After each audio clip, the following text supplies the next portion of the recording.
नमस्कार मेरे सनातनी परिवार, हम हिंदुस्तानी चैनल पर आप सभी का बहुत बहुत स्वागत है। योगेश्वर श्री कृष्ण शरणम नमः। इसमें मित्रों हम बाल कृष्ण से लेकर योगेश्वर श्री कृष्ण तक की कथाएं सुन रहे हैं और बाल श्री कृष्ण और बलराम की शौर्य और वीरता की कथाएं इसमें शामिल है।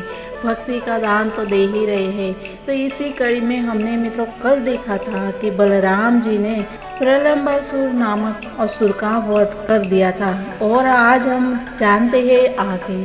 तो इसके लिए मित्रों हम हिंदुस्तानी चैनल पर आप नए हैं तो इस चैनल को सब्सक्राइब कर लीजिए और साथ ही वीडियो पसंद आए तो लाइक और शेयर करना भी मत भूलिएगा। तो मित्रों आइए जानते ही आगे। जब बलराम श्री कृष्ण तथा उनके संगी सब लीलाओं में मस्त थे तो गाय बिना रखवाली के मनमाना विचरण करती हुई हरी घास चरने के लालच से वन के सुदूर भाग में पहुंच गई। सारी बकरियां, गाय तथा भैंस एक वन पार करके दूसरे में पहुंची और फिर इसी काटवी वन में घुस गई। यह वन हरी घास से पूर्ण था, अतः वे सभी आकृष्ट हो गई। किंतु जब वे वहां पहुंची तो उन्होंने देखा कि वहां दावाग्नि लगी है, अतः वे सब चित्कार करने लगे। इधर जब श्री कृष्ण, बलराम तथा उनके संगियों ने अपने पशुओं को नहीं देखा तो वे सब बहुत चिंतित हुए।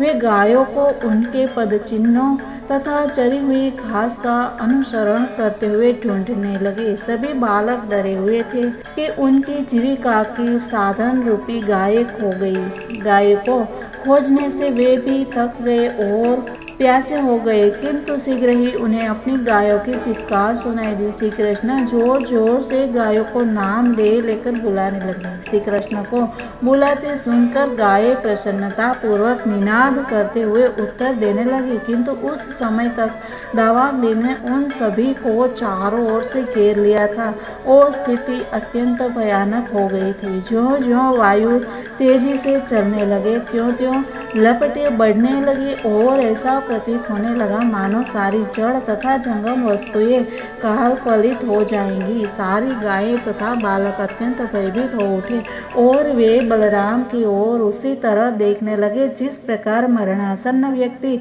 श्री भगवान के चित्र की ओर देखता है। वे पुकार कर रहे थे, हे कृष्ण, हे बलराम, आप बहुत बलवान हैं। हम इस दहकती अग्नि के ताप से जले जा रहे हैं। हमें अपने चरण कमलों में शरण दे। हम जानते हैं कि आप ही इस संकट से हमारी रक्षा कर सकते हैं। हे प्रिय कृष्ण, आप हमारे घनिष्ठ मित्र हैं। यह अच्छा नहीं है कि हम इस तरह कष्ट उठाएं। हम सभी आप पर पूरी तरह आश्रित हैं और आप समस्त धर्मों के ज्ञाता हैं।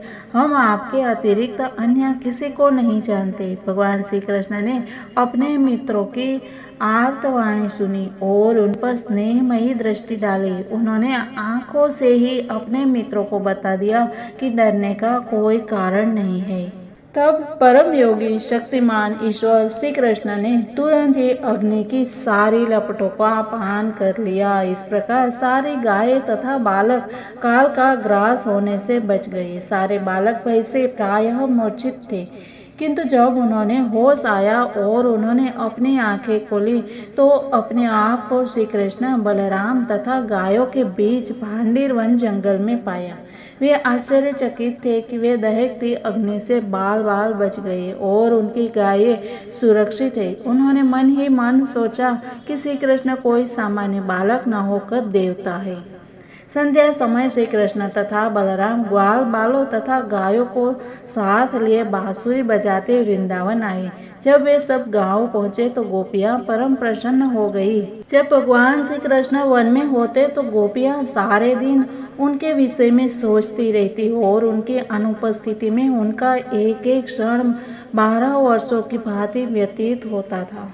फिर क्या श्री कृष्ण तथा बलराम द्वारा प्रलंबासुर वध तथा विध्वंसक दावानल पान की चर्चा वृंदावन के घर घर में चलने लगी। ग्वालों ने इन अद्भुत कार्यों का वर्णन अपनी पत्नियों तथा अन्य सभी से किया और वे सभी आश्चर्यचकित थे। वे इस निष्कर्ष पर पहुंचे कि श्री कृष्ण तथा बलराम देवता थे जो कृपा करके उनके बालक बनकर वृंदावन में आए थे। इस तरह वर्षा ऋतु आई। भारतवर्ष में भीष्म के भीषण गर्मी के बाद वर्षा ऋतु का आगमन अत्यंत सुहावना लगता है।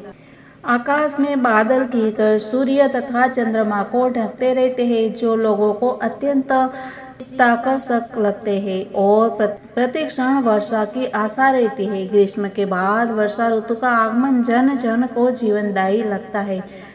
घन गर्जन तथा बीच बीच में बिजली की चमक लोगों को पुलकित करती रहती है। वर्षा ऋतु के लक्षणों की तुलना जीवों से की जा सकती है, जो प्रकृति के 3 गुणों से आवृत होते हैं। अनंत आकाश मानो परब्रह्म हो और शूद्र जीव मानो बादलों से घिरा आकाश हो अथवा तीनों गुणों से आवृत ब्रह्म हो। मूलतः प्रत्येक जीव ब्रह्म का अंश है। पर ब्रह्म या अनंत आकाश कभी भी बादल से आच्छन्न नहीं रह सकता।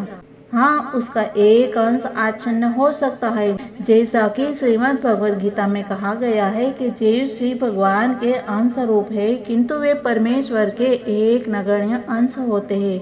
यह अंश प्रकृति के तीनों गुणों द्वारा प्रच्छन्न रहता है और इसी कारण जीवात्माएं भौतिक जगत में वास करती है। ब्रह्म ज्योति सूर्य प्रकाश की भांति है।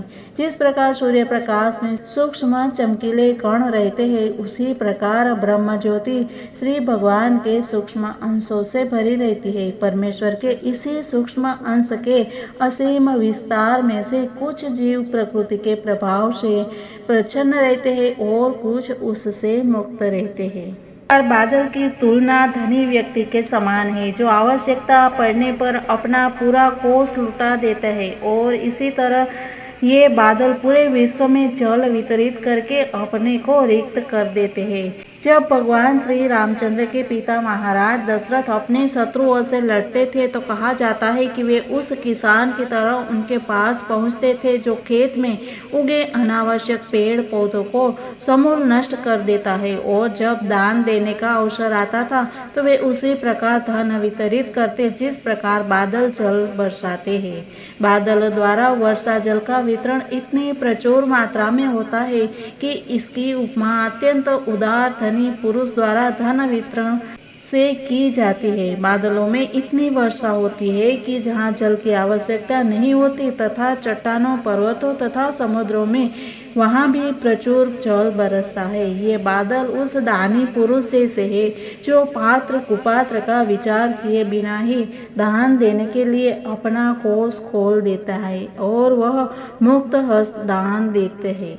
और इसी कारण जब वर्षा आती है, तभी पूरा धरातल वनस्पति से हरा भरा होकर अत्यंत स्वस्थ और बलिष्ठ प्रतीत होने लगता है। प्रकृति खिल उठती है एक यौवना की तरह।